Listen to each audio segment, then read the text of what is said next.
Hey listener, welcome to the Comic Relief Podcast. Hope you survived the experience. The Comic Relief Podcast is an unscripted discussion about the pop culture surrounding comic books, with your hosts, Uncanny Thomas Logue and Mighty Maico Miranda.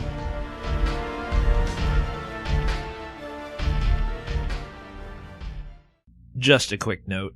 One of the things that we mentioned in this podcast is Justice League Canada. At the time, this is what the title was going to be called, but because we moved the independent episode before this episode and we had actually already recorded this episode, there's been a slight change, and Justice League Canada is actually now called Justice League United.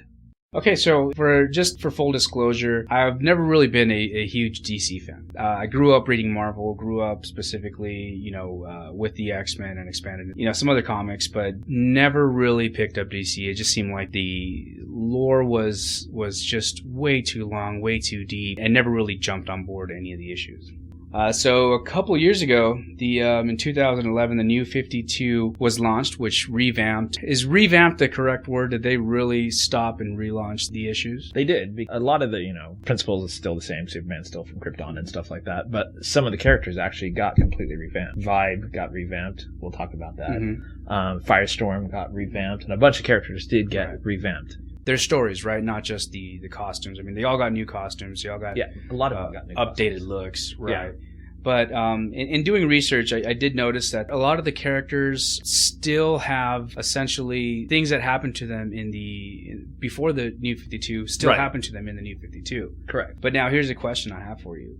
At the launch of New 52 in 2011, the first superhero was maybe about 5 years old. Right. They all were in Justice League #1. So I'm going to have a ton of questions for you, especially concerning Batman and how many Robins he has in those 5 years. He's had a few. He's had a lot. He had one die and come back, and yeah, he's had quite a few. But anyways, it's been since 2011, the New 52 launched. DC recognized that, they did have a very long and convoluted history, and so they decided to do something pretty cool. They relaunched all their comics, all #1s, all new stories, to catch new readers. In my head, there are two main iconic characters where Superman, who you can only beat with a kryptonite stone, and who has a kryptonite stone just hanging out. Oh, Lex Luthor has tons of them. Well, he has like a lifetime supply.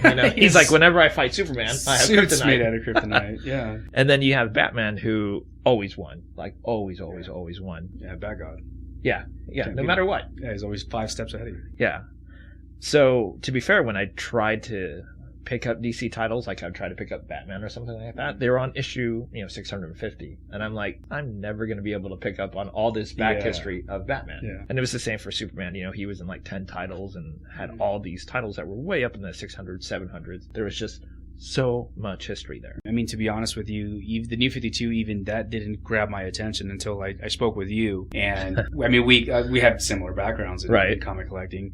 And you mentioned that you now collect more DC comics than you do Marvel comics. Yes. So that's huge. That piqued my interest. I always appreciated the characters of Superman and Batman for their like iconic image. Yeah. Exactly. Yes. I've never really picked up either of their ongoing series. I always felt like Green Lantern and Green Arrow were kind of green, a little bit green.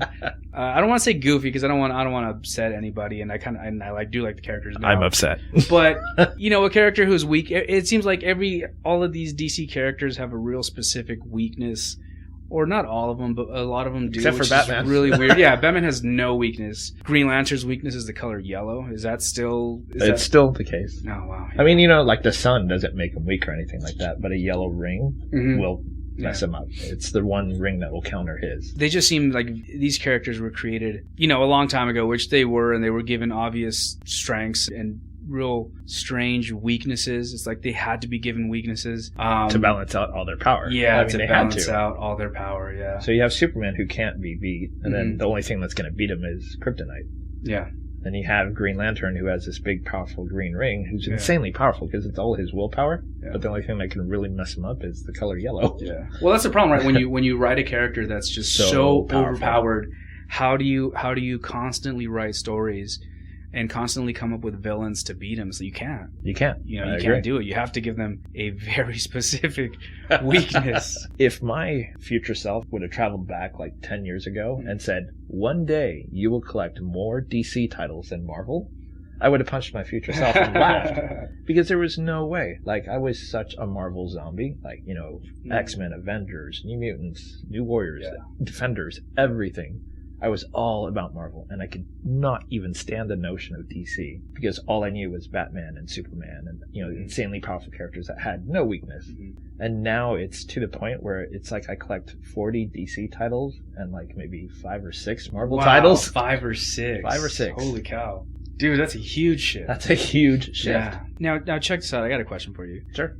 Do you feel that the Marvel characters are created more overpowered than the DC characters, or the opposite way? By far, I think DC is the more powerful set of characters. Right. Like, if they ever did a Marvel versus DC, honestly, it'd be no competition. Yeah. DC would just smoke everyone in Marvel. Just flat out, yeah. Except for which Wolverine. Yeah. Like Wolverine and Batman would just be fighting forever. Forever. That's it, pretty much. But yeah, because it's interesting because in reading, you know, comparisons between the two, I've seen both arguments, and I've always felt that DC had the more overpowered superhumans, while Marvel had the more vulnerable superhumans. You know, I agree. Yeah, and it's funny reading otherwise. You know, some people's opinions think that some people think, way. yeah, right, exactly. I've always felt that the Marvel characters were more flawed, you know, more vulnerable. They had more insecurities. I almost felt as though Batman was the most Marvel-like character in DC. Yeah, because he has the messed up past. Yeah. He's vulnerable, but he still can't. He constantly has to hold himself back from getting too dark and just going like full killer, right? Because he has such a dark background and a jacked up history, but he has to kind of control it. Right. He has to keep that at bay. You know, he has to prevent himself from becoming, you know, the villains that he's constantly fighting. Yeah, exactly. Yeah, that's true. But I mean, real similar to, you know, a Daredevil, Punisher, Wolverine, you know, these types of characters that try not to give into their rage. Right. And, you know, sometimes they do, but I don't know. I thought that was interesting in doing research and stuff. I would like, if anyone who is listening who thinks that DC is the weaker side in a DC versus Marvel, let's hear why. DC is just way overpowered. They have a bunch of strong characters. I mean, they've done, you know, a few crossovers between Marvel and DC in the past, and you know who won? Yeah, it was always the JLA or DC. Like, they did that Marvel versus DC. It was the JLA versus the Avengers. The Avengers, yeah. Yeah, and who won? The cover of number 4 is... Oh, it's Superman holding Thor's hammer and Captain America's shield. Yeah. But I mean, you can do an issue of just Superman versus anyone. The Avengers. Yeah, exactly. I guess when they kind of he's like JLA. Stand back. I got this. When they matched them up, I mean, essentially it was Thor was Superman's mirror. Right. And the two teams, right? But I guess that's as close as you can come to like Alien God versus Alien God. Yeah. And there was that cool scene, I believe it was at the end of issue 3, right, where Superman flies down, you know, tells everyone to halt or something like that, and then he gets the hammer right in the face, and that's the end of that issue. Yeah, that was pretty cool. You know what's cool though, and I've brought this up on Facebook before too, is as overpowered as the JLA are. I mean, you have gods on that team, you have aliens on that team, you have all these bad super powered figures, and then the one guy on that team that they respect and they fear the most is the guy with no power. It's Batman. The only human on that team, so respect to the Bat, man. Yeah. He's awesome. And that is the one thing that I like about Batman, is that he had something to counteract everyone in the Justice League. Yeah. You know, he had like the gauntlets with kryptonite and stuff like that. So I thought that was a cool notion that he was ready. The best part is too when they ask him, well, what was your plan for you? He admitted that he had all these countermeasures for all these heroes. And I think it was Superman asked him, well, you know, what do we have, you know, for you? And Batman said, the JLA. Yeah. Oh, that's pretty good. Like, nice. That's pretty good, dude. Good luck with that one. Batman is always 5 steps ahead of everybody. No matter what the situation is, no matter how ridiculous it is, he'd already thought about it. He's already thought about it. Yeah, he's already thought about it. He's crazy. Batman's insane. Even DC versus Mortal Kombat, when you do the story mode, Mm-hmm. and I believe it's Joker, and it's Joker versus Batman. Mm-hmm. And as Joker, you have to beat Batman to progress, right? Mm-hmm. So you beat Batman, and you're like, yeah, woohoo, I beat Batman. And then Batman stands up and then stuns you. So you actually still, in the video game, You don't never- manage to beat Batman. Even though you've knocked him out and KO'd him, You can't. he gets back up and is like, bzz, Yeah. I was ready for you. Yeah, you never beat him. All right, so let's get into this, man. So I think the biggest compliment to DC's relaunch is that they're still calling it the New 52. I mean, it's still 2 years around. later. It's still, yeah, exactly. All this time later, and it's still the New 52, which I think speaks volumes of how good of a job they did. Yeah. With the relaunch. There have been some titles that they did, for whatever reason, didn't make it, not enough sales, and they cut, but they keep producing new titles to keep it going. Yeah. Like if they cancel 3 titles, they'll make 3 brand new titles. So are they keeping, are they still keeping with the 52 titles titles at any one point? I don't know right now. I think so, because it seems like every time they cancel something, they make something Something new. else comes up. Yeah, and that's why every time they cancel something that I was collecting, I pick up something new. Yeah, they had a new bat title. All right, so let's jump into it, man. What do you have on your list? So on my list, we'll try to make this somewhat alphabetical. So first, I want to talk about Aquaman. Ever since Super Friends, the cartoon, when I was little, I used to love Aquaman. I was like this dude who could just swim out in the water. Why? Because he could swim out in the water and he like could do swim something out in the water. Do something that no one else could. He could stay underwater. He could like talk to whales and dolphins. And as a kid, I thought that's a really cool power. Everyone else can fly and everyone can jump from building to building. Right. But this dude's just sitting underwater going, anyone who comes in here, I've got it. He's waiting for the fight Yeah, to come into just the water. come to the ocean. Come on. Dare you. Come at me, bro. The Aquaman from the relaunch, it has been incredible. Like the writing is dead on. They even poke fun at themselves. I read that. With the Aquaman joke. I do like that. They brought that up when he goes into the restaurant. The restaurant and he sits down. Fish and chips. Yeah. And You they're can't eat fish. You talk to fish.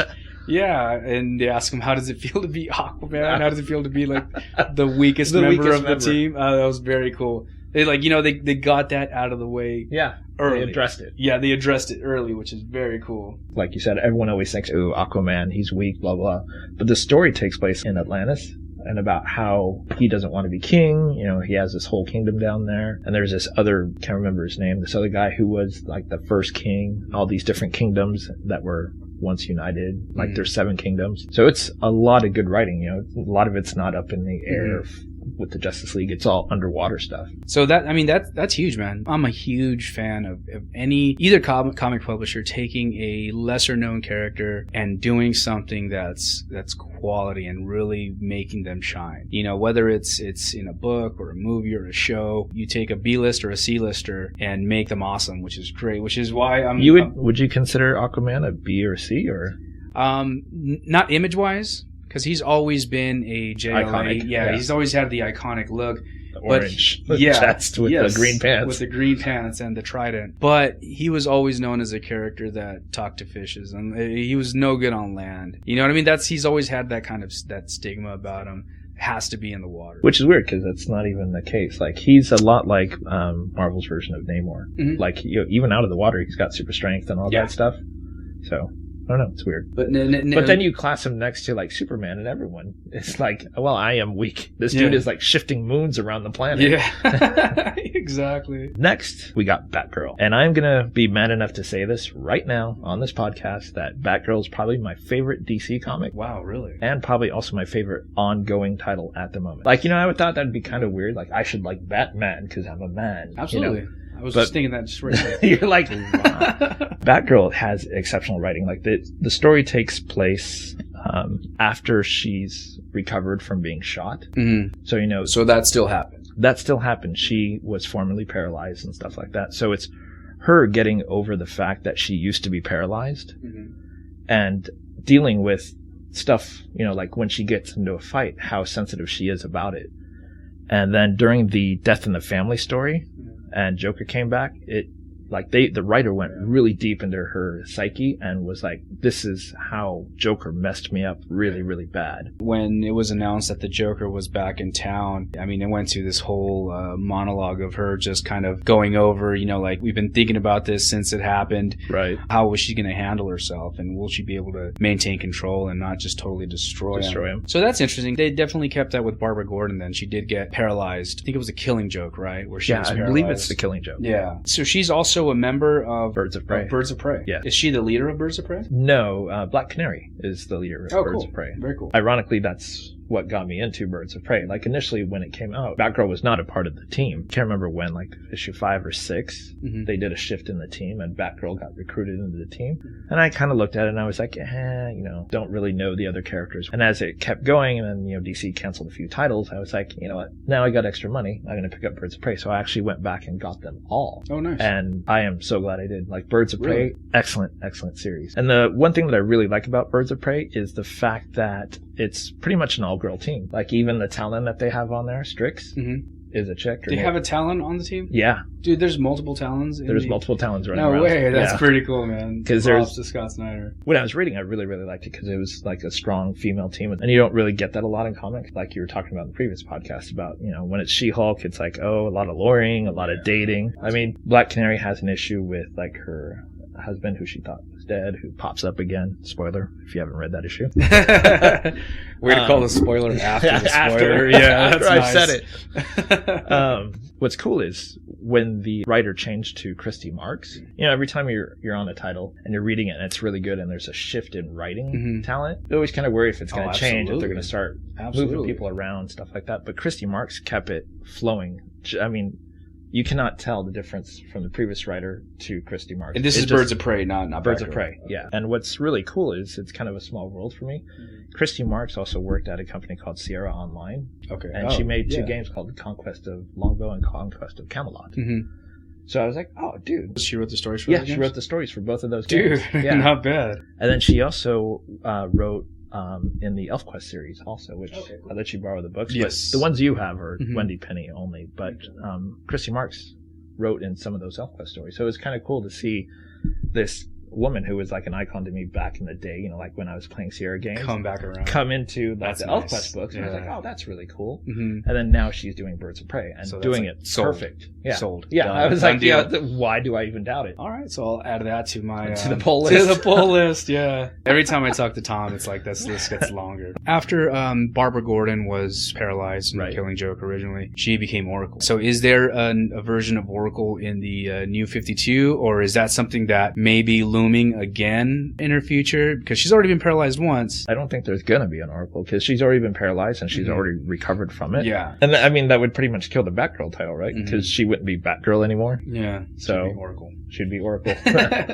Okay, cool. So no Oracle in New 52. No Oracle. All right. Next, we were going to talk about the multitude of Batman titles. For what I collect, there's Batman, Batman the Dark Knight, and Detective Comics Batman. And I know in the previous podcast I complained that Wolverine had like 10 titles, and Batman, you know, he's got Batman Incorporated and a couple other ones like Batman and Batman Black and White. Yeah. But for these 3 titles, it all takes place in Gotham. Whereas my complaint with Wolverine is, you know, in one issue he's in Mandapore or whatever, one issue he's in New York, and the other issue he's in space. Yeah. So how is he doing all 3 things, you know, flying around? Whereas with the Batman titles, at least they all stay in Gotham. It feels like this thing could be happening all at the same time. You know, he's doing this over here, dealing with this over there. You know what's funny, on a side note, on the new Avengers book, Captain America actually brings that up, that Steve and Tony are talking, and they're like, no, Wolverine's already been being stretched a little too stretched thin. out enough. Yeah. So anyways, on that side note. Now, are you counting the entire Bat family? Are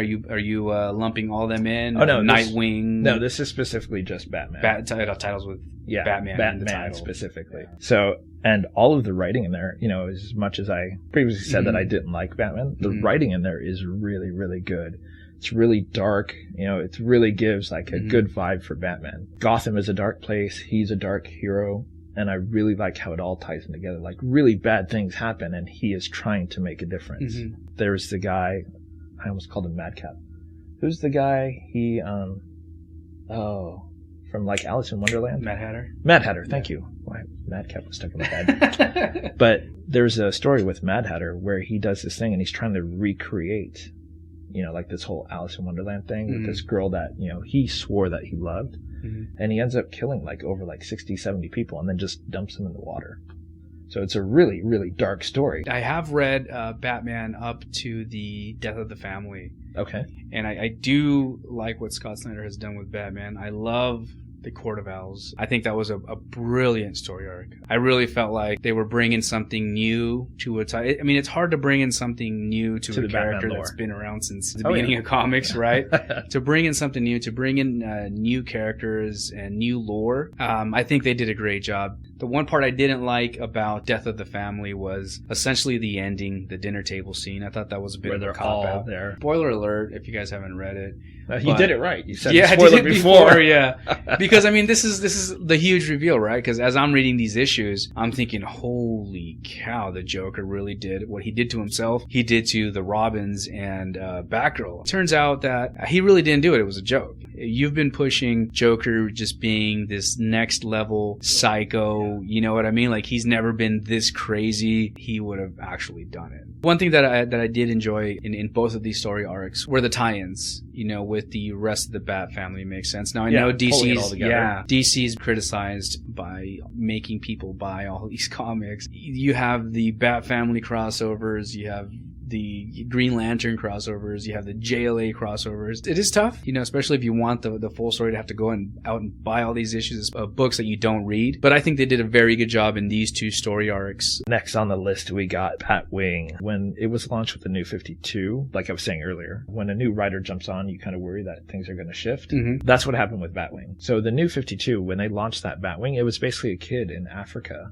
Mm-hmm. Who was with the cops, and the cops were corrupt, and he was trying to make a difference. And there was this whole lore that was happening out in Africa with, I think it's 7 different heroes who were really iconic to the people in Africa. When the creative team shifted, they basically said, okay, hey, I'm happy. I fixed the corrupt police. I'm moving on with my life. Life is good. And then they brought in a brand new Batwing. And the brand new Batwing, to me, basically just seems like an African-American version of Bruce Wayne. He reminds me of too much of Batman, where the other dude reminded me of this guy who's struggling as a cop to try to fix the corruption. Mm-hmm. And this new one is like, I'm just this dude in armor and I'm swinging around making a difference in the world. I still get it. It's a good read, but I prefer the original Batwing to what they've brought in now. So we've had 2 different Batwings then? Yes. In the New 52 as well? The New 52 already. There's already had 2 Batwings? 2 Batwings. Wow, that's crazy. Yeah. Next we have The Flash. Once again, thanks to Super Friends, I always liked Flash. In the New 52, there were a few spots that I thought were kind of rough, but it's getting better and better every time. The art kind of wavers from time to time for me, but stories are fun, and the art's clean enough that I still get it. And we have the Barry Allen version of The Flash in the New 52, right? Yep. Okay, not was it Wally West? Wally West, yeah. Okay, no Wally West in the New 52? Nope. Not that I've seen. Okay. Green Arrow. I've always liked the underpowered heroes who go out and try to make a difference. Kind of like Hawkeye. You have Hawkeye on the Avengers, and he's standing next to frickin' Thor and Iron Man. And he's like, the Hulk. And he's like, I just got a bow and arrow. Yeah. But to me, that kind of shows this whole courageous attitude. It was like, I'm standing next to a demigod and a gamma radiation dude who can smash planets or whatever. And his confidence is like not wavered whatsoever. Not wavered at all. He's super cocky. Yeah. And that's the same with Green Arrow. My problem with Green Arrow, though, is the art. From the beginning has always been kind of iffy, and I don't like how they draw him. Yeah, so I only know Arrow or the Green Arrow from the show. How close is the story on the show to the New 52 story? Same. He was on an island. Ironically, this is a case where I think the show is better than the comic. To me, the comic hasn't really found its footing yet. Mm-hmm. Like, it's just kind of, I'm going from issue to issue doing something, but there isn't like a story that ties it all together. Yeah. He's still essentially Starling City's vigilante, kind of has dark Batman twist to him a little bit. Yeah, and I think, that might be part of the problem. Like, he has that dark past to him, but the comic is very light, it's very bright, and it's very vibrant. The tone doesn't really match the story, and I think that's part of why I don't think it's grabbing its footing. I was going to discuss Green Lantern, Green Lantern Corps, Green Lantern New Guardians, and Red Lanterns. Yeah, he's another one. I'll lump all those together. Yeah, he's another one of these characters that they'll cancel an individual title and add another Green Lantern title to the exactly. mix. Yeah, has the Bat family kind of does the feel same. to it. Yeah. For all these Green Lantern titles and the Red Lantern titles, They're actually really, really good writing, and the art is so good. I would have not thought that I would ever get into a Green Lantern book. I loved Green Lantern as a kid. Like, I used to have the Underwho shirt with the Green Lantern emblem, and I was like, I'm Green Lantern! So which version of the Green Lantern do we have here on Earth? There's Hal Jordan, Guy Gardner is one, and there's also Kyle Reiner, and then there's another one named Simon Boz, I believe his last name is. I always assumed, or I always thought that the Green Lanterns were assigned like by areas, right? Yeah, so sectors. Like Earth, like we had our Green Lantern, and different sectors had their Green Lanterns. So we have multiple Green Lanterns here protecting Earth? Well, so you have Guy Gardner. Spoiler, Guy Gardner is now a Red Lantern. So what does that mean? So the Red Lanterns are the ones that are full of anger. Oh, nice. He went to do it as an undercover thing. Mm-hmm. Hal Jordan was supposed to pull him back. Okay, so then is it the Green Lantern Corps or is it the Lantern Corps? I mean, are they different colored lanterns on the same team? For the New Guardians, it is. The Green Lantern Corps is just Green Lanterns. Just Green Lanterns. Yeah, it's basically all these different Green Lanterns from different sectors. Mm-hmm. So how's the story? The story is really good. Really good. Yeah? Yeah. I'm not usually the big, like, superheroes out in space flying around kind of thing. Mm-hmm. I don't notice it. I just read it and I'm like, this is good stuff. And spoiler, one of the things that happens is they find out that when they use the rings, it's like taking energy from the universe. This guy named Relic shows up and was like, you're going to suck your universe dry and basically kill the whole universe. Oh, what? So they do That's this where I keep big all my battle. stuff. Yeah, I know. I keep my stuff in the universe. Damn it. The Red Lanterns is a different spin. It's like these guys who are evil and vile and just are they villains? Twisted. Oh, yeah. Oh, they wow. are. So Guy Gardner is essentially a villain? He went in to be a spy to do this thing, and now he's kind of just stuck there. No way. So, okay. Next, we got the flagship title for the New 52, Justice League. So we were talking about earlier how Justice League starts 5 years prior to, when the New 52 actually launches. So it's everyone meeting each other for the first time. Mm-hmm. And there's a lot of good dialogue, like Green Lantern, I believe it is, runs into Batman, and he's like, oh my God, you're real? Yeah. And he just didn't believe that Batman was real. And he's like, what's your power? Do you talk to bats? It's just a lot of fun dialogue. That's cool. Where they're first learning about each other. Is it Dark Seed or Dark Side? I think it's Dark Side. Yeah. Because it's like S-E-I-D. S-E-I-D, yeah. So I'm like, gotta be different. Seed? I don't know. We can't really talk much. We can't really say much. You've seen how we spell our names. Yeah, that's true. It's all the big iconic characters that as a kid. Flash, Cyborg, Batman, Superman, Green Lantern. Now take me back. When the New 52 launched, we are 5 years into the world knowing superheroes. And Justice League goes back to, like, day one, essentially. It's like day one when they all initially meet each other. So they've been around. I've already got the perception that Batman has been around. Superman has heard the rumors. Yeah. Of there being a Batman. Yeah, and you got like Green Lantern or whoever it was saying, oh, you're real? So, there's already this establishment that they've probably been around doing stuff, but this is the first time that they're actually all meeting. Yeah, working together. Darkseid shows up and, just tearing the planet apart. Yeah, they need a threat that big to bring them all together. Pull them all together. Okay. So I guess I would explain earlier, we were talking about the many Robins that have come and gone. Batman's probably been around. We just haven't seen those stories. That might explain why he's been through 3 Robins. Oh, and then he was on his 4th with Damian. With Damian. Is that right? Yeah. Dick Grayson, Jason Todd, Tim Drake, Damian, Wayne. Yeah, he was on his 4th. Yeah. Now they're bringing, oh my God, what is her name? The Robin from the female Robin. I heard that she's now in this storyline. So the Justice League, now there's a lot of titles now that the Justice League has, right? They have the Justice League of America. Are those two the same titles? Different. 2 different titles. There's like a Dark Justice League. Justice League Dark. And then they're also coming up with the Justice League Canada. Have you seen that? Yeah. No. They're discontinuing one of the Justice League stories. Is it Alpha Flight? It's essentially... Maybe I'll like it. You know how much I like Alpha Flight. Yeah, exactly. That's interesting because there used to be a Justice League International. It only lasted 12 issues. What's funny is I'd never heard of any of the characters, but I really loved the book. Really? It had characters, let me get it here. We had Booster Gold, who's the only one I'd ever heard of. There was a person named Fire. There was a person named Ice. Rocket Red. Green Lantern, who was Guy Gardner. They had Vixen. August General in Iron. Yeah. And then Godiva. Eventually, Batwing, Omac, and Firehawk were recruited after a bunch of them were wounded. But despite not knowing who any of these characters were, and I think that was part of the enjoyment, I had no backstory on any of these, so everything to me was brand new, and it was written really well. So I was kind of bummed that it only lasts 12 issues, and I think 1 annual to wrap up the story. Okay. Now this is something that I know Colleen shared with me about a month or maybe a few months back. DC was bringing this young Kree superheroine inspired by Shannon Kustachin, who was like a young teenage activist who died in a car accident. I believe she was Native American, if I'm not mistaken. They were going to actually write her as a character, as a tribute. And she's going to be in the Justice League Canada. So she's going to be one of the... That's where they're bringing her in. That's pretty cool. Yeah. Justice League of America is relaunching as Justice League Canada. Interesting. What?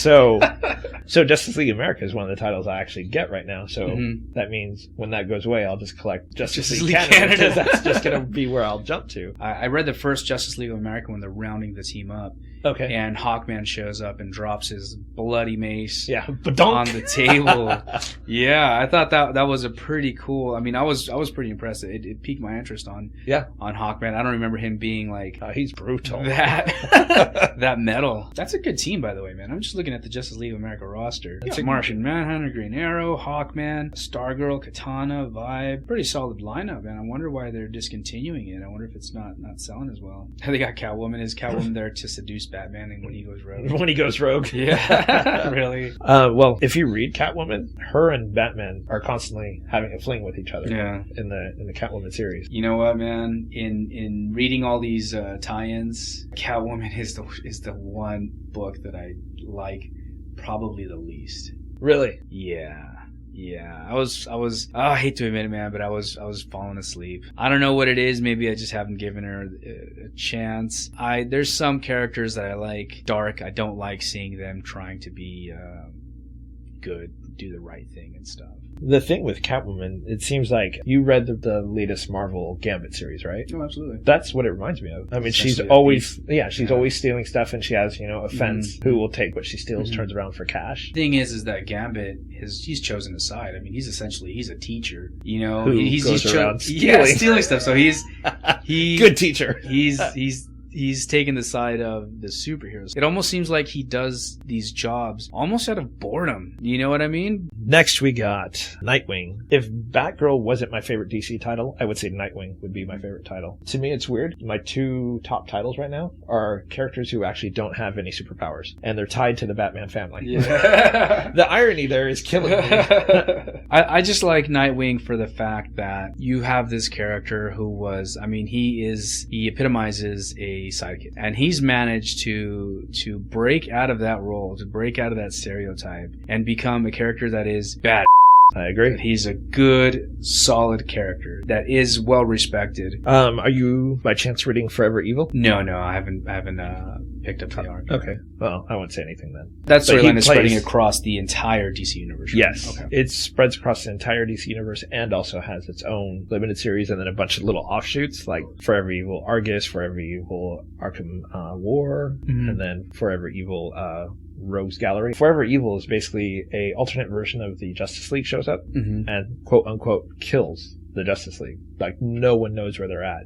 And they just throw the whole world into chaos. Oh. So Nightwing plays kind of an important part in Forever Evil. Something happens to him that's pretty major. No spoilers? No spoilers. I won't say anything. I don't know if you're going to read it or if you're reading Nightwing. We also have Red Hood and the Outlaws. One of the titles I collected before the New 52 was The Outsiders, which was basically Arsenal, Starfire, and a few other people. I like that team. In all the crossovers, it's always a pleasure to read those guys when they pop up. Yeah, that's very cool. And the Red Arrow is Arsenal. Why does he wear a trucker's cap, man? That is kind of annoying. He even wore it before the New 52. Really? He always had that hat on. So what's his deal? He used to be a hero. He doesn't want to be a hero anymore. So he wears a trucker cap now? He used to be from the poor area. He was involved in drugs. He was addicted to drugs and stuff like that. So he's got this whole jacked up past.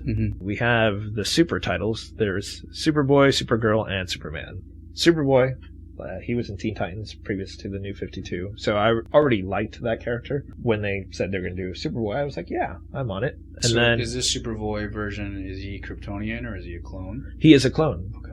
The original Superboy, which was a concept that I really liked, is he was a clone of Superman and Lex Luthor. This new one, from what I'm understanding, they're kind of hinting at stuff. It seems to be he's a clone of Superman and Lois Lane's future kid from a different timeline thing. So that's the only part where I was like, why did you change that? Leave it with Lex Luthor. Yeah. before the New 52, Lex Luthor, because he had like Lex Luthor's DNA, he was able to manipulate Superboy and use him as a sleeper agent. And Supergirl is still Superman's cousin. Yes. That hasn't changed. That has not changed.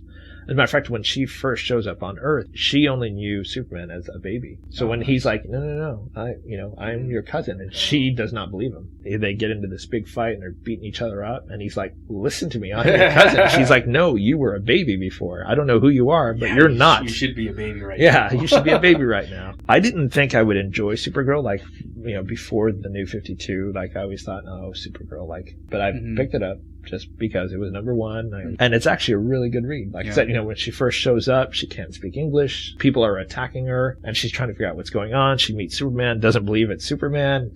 They get in a big fight. So it's been a fun read, like her adjusting to being on Earth. And Superman seems to be a bit darker in the New 52, right? He's not like the Boy Scout. Which is really strange, man. Really strange that they went dark with Superman. Yeah, I mean, he's not like over the top dark like Batman. How does that read out? Is it pretty good? I like it because now it's not just kryptonite that's his weakness. He's got all these flaws. He's a little darker, more brooding. Him dealing with being Superman. Everyone else on Earth is afraid of me because of what I represent. Then they did the Hell on Earth when that character Hell came back, and he wanted to basically rebuild Krypton. But in the process, he would have to destroy Earth. Supergirl initially wants to do this, but then she starts realizing, I can't do it if it's going to cost everyone on Earth their life. Superman is he vulnerable to magic? There isn't a lot of magic people in DC. In anything I've read, they've not had Superman encounter anyone with magic yet. I don't know if that weakness is there. Was that a weakness before the New 52, though? Was he? It was. Okay, so that was one of the things he was magic. Susceptible to was magic. That's cool. They made that a vulnerability, yeah. Because so many people have magic. Yeah, absolutely. And then the one I know you would totally love is Superman Wonder Woman. This time around the New 52, when it launched, Superman and Wonder Woman were an item, right? So are they still an item, or is that? They are. Okay. So originally they were hiding it from everyone. They didn't want anyone to know, but in spoiler, the most recent issue, you kind of find out that Superman suddenly hears people talking about it. It's like his super hearing picks up. People know. Sure. So it's like superheroes, and then let's talk about feelings too. Let's talk about feelings. Because I know that's exactly what you would love. That's exactly. If there was a book just called Superheroes and Feelings, you're on it. I'm right there. As I previously mentioned, there's Talon, which I actually picked up. They're going to do what I was hoping. They're going to focus on one specific Talon and develop him, which was, like I said, my only real problem with Court of Owls. It's just a bunch of random dudes.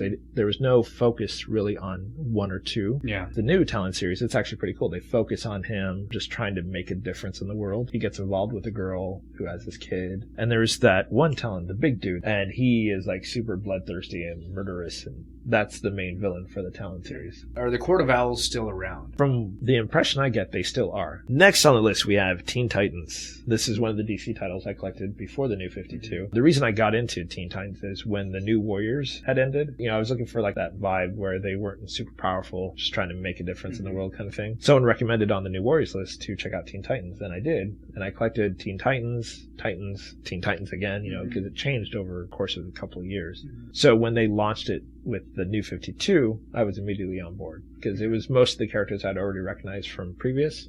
So I already kind of had an understanding of who they were. So this version is led by Red Robin, right? Red Robin. Let's see, let's bring up the Teen Titans roster because I haven't really read too much other than what's in the crossover, the Death of the Family series. So it's Red Robin, Kid Flash, Superboy, Wonder Girl, Solstice, Skitter, and Bunker. That's what I was saying. Bunker, There you go. He's a Mexican teenager. Yeah. Which is pretty cool, man. More Hispanic characters, bring him on. And he's also, he's Hispanic and he's gay. So speaking of Hispanic characters, you know who Vibe is, right? Because you'd posted on Facebook about him. Do you know that he was ranked one of the top 10 worst characters ever? Oh, was he really? Yeah.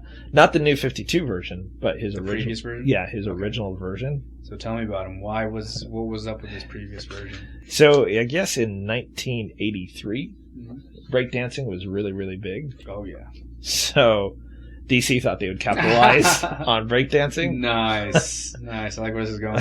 And they brought in a Hispanic character by the name of Vibe. And he was a breakdancer? He was a breakdancer. And he basically broke dance his way into Justice League of America. Did he? Dude, he must have been an awesome breakdancer, man. He must, they're like, that is some skill. We need that on the Justice League of America.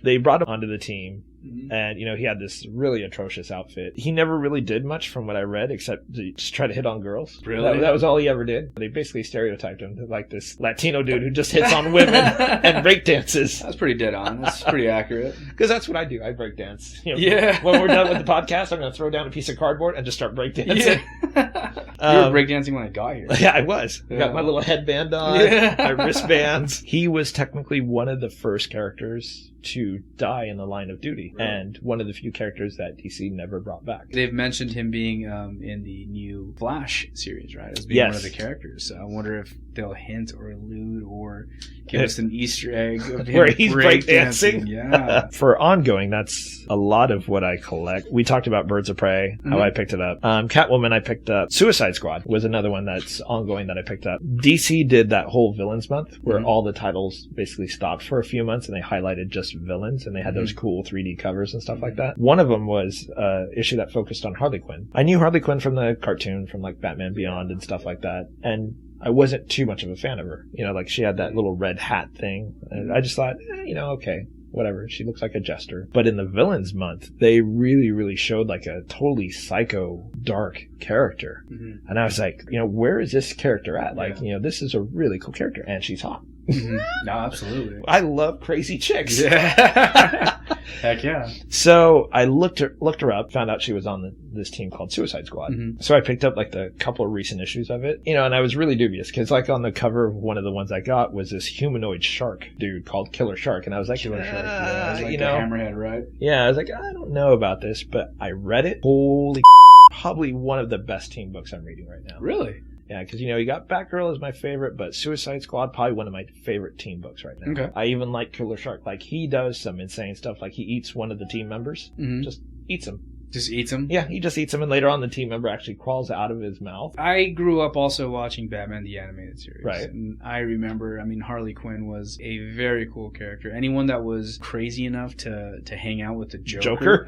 Yeah, it was all right in my book. The old Paul Dini and Bruce Timm stories were really good. They managed to create a new character, that wasn't in the comic books, because Harley Quinn essentially made her debut in the animated series. Yeah. It was in the cartoon first. And she stuck, and now she's a super hot huge commodity. character. Yeah, I dig Harley Quinn. There is a ton of people who do cosplay dressed as Harley absolutely. Quinn. She's like DC's Deadpool, Yeah, essentially. Or Deadpool is Marvel's Harley Quinn, whatever. Harley Quinn. Like, I have a mad crush on this character. Have you gone back to watch those old animated series? I haven't. Dude, there was a lot of innuendo with her, man. Really? Yeah, there was. So Harley I Quinn was missed awesome. that. Yeah. As a kid, you may have missed that, or when you were younger. Right over the head. But you watch it now, and it's like, I think in one of the episodes, she asked the Joker if he wanted to rev up his Harley or something like that. Just really, really, really cool stuff. And then also, I was always, it's so weird that the Batman the Animated Series was a darker cartoon, but it was still a Saturday morning cartoon. It was, kids were watching it. I was a kid. I was watching it. Joker was so abusive. Hit her, punch her, throw her around, and she just got up and dusted herself off. What's up with the beaver that she has, man? The beaver that she talks to. Oh, I was like, yeah, what picture are you looking at? No, she talks, because this whole, I picked up the 0 issue and the number 1 issue, and she has this beaver that she carries around, which I think, now that I think about it, awesome, right? She's innuendo. And more innuendo. She's talking to her beaver the entire issue. And forgive my ignorance, man, but I never knew that in the DC universe, the DC cities exist in the same United States as regular cities exist. I thought that... What? I thought Metropolis was New York. I thought Gotham was Chicago. Oh. You know what I mean? I didn't know, because it was like Nightwing's home city of Chicago. He goes to Chicago. Yeah, or he goes to Chicago, and it's like, there's a Chicago? You're like, okay. wait a minute. I never knew that. I never read DC. I always assumed that they were just like the equivalent. Oh. I always thought that Marvel had that one up on them, is that Marvel was based in these actual cities, right? Like Wakanda? Or, yeah, like Latveria. Latveria. Like there was some, but I mean, New York was like a huge staple in everything that was revolved around New York. It did, that's true. Another title that I ended up picking up eventually because DC had canceled a bunch of them was Wonder Woman, first issue. I looked at it and I said, the art. That's just not my style. Like, it's very not my style of art. So when DC canceled a bunch of titles, I said, you know what? I'm going to give Wonder Woman another swing. Like, I'm reading Justice League. It's I love the Wonder Woman character. So my wife actually surprised me and actually got me all the issues. Dude, nice. Yeah. And so I read it. Literally, I was on like the 15th or 16th issue, powering through it, and I realized none of the art bothered me. By the time I hit the 16th issue, I was like, holy like the art fits the story. This style of art is exactly what this story needs. Spoiler. She ends up becoming the God of War. The God of War dies, and she takes his place. Was her origin changed? Because she was carved out of stone. She was. Originally, right? So Yes. does that still hold up? Yes. Okay. That is a really good read. Her transition from Wonder Woman to the God of War, because the God of War is still around, while in the Wonder Woman series. So you get to know him. Like, he's this old man with this long beard, and he's a drunk, because all he knows is war. Yeah.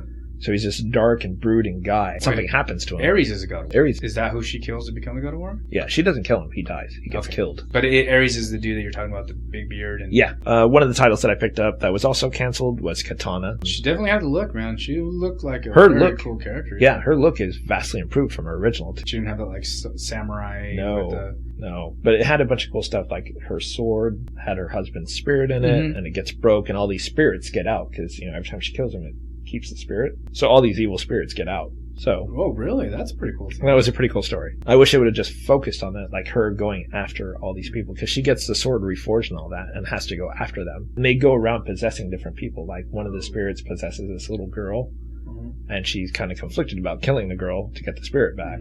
Another one was the Ravagers, and what was cool is this is one of the few titles where characters from the Wildstorm actually appear in the DC universe. Warblade shows up. The costume that they gave him, I hate it. I prefer the Why is original. that?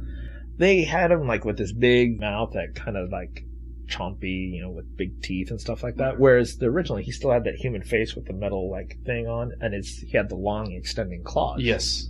That's what I liked, and that's what I was kind of hoping for. So they changed his look, huh? They changed his look. The Ravagers is actually led by Caitlin Fairchild, who was originally the chick from Gen 13. I didn't know if you ever got Gen 13. No. I mean, I know of them. I definitely know of them, but I never read a Gen 13 now. So unfortunately, that didn't last. It was actually, I liked it. It was a good read. Deathstroke, in the end, does go after it. That's how the series ends. So that's something that they did with the New 52 that I thought was pretty cool, too, was they brought over characters from their Wildstorm label, yeah. When Jim Lee jumped over, those are his characters. Those are all his characters. He owns the rights to those characters. Yeah. So it's really cool that he brought in Characters. some of these, a lot of these characters, man. So it was really neat to see the Grifter mixing it up with DC characters. All right, so what else you got for us, man? Team 7, which was another one where they mixed in some Wildstorm characters with DC. Okay. It had Deathstroke as Slade Wilson, Amanda Waller, who was the leader of Suicide Squad, Steve Trevor, that's the guy who was formerly with Wonder Woman. The normal dude. They had Diana Lance, who was Black Canary. For the Wildstorm, they had John Lynch, who was from Gen 13, and Cole Cash, who is Grifter. Deathstroke. They had Slade Wilson as Deathstroke. He wasn't in the mask. He wasn't in the mask yet. He was still Slade Wilson. Because Team 7 all happens before. Oh, very cool. Very cool. So this had early Deathstroke, Amanda Waller, Black Canary, and Grifter before they all became who they became. Dude, no way. Yeah, and it was like that whole Spec Ops kind of thing. Mm-hmm. They would go do all these secret mission stuff. Mm-hmm. So it was a fun read. And that got discontinued? That got discontinued. Ah, what a bummer. That seems like that would be a hit right there, man. I want to read that. All right, so what are you reading? What new 52 books are you reading? What do you like? Please, feel free to drop messages on our Facebook page. Let us know what's piquing your interest out there and where the DC New 52 is going. Do you like it? Do you not like it?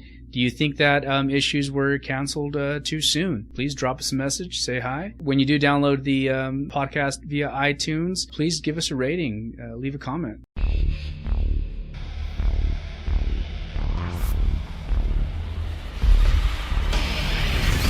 Thank you for listening to the Comic Relief Podcast. We'll hope you join us next time as we continue to discuss all things comic book related. And until then, make mine Marvel And DC. and independent.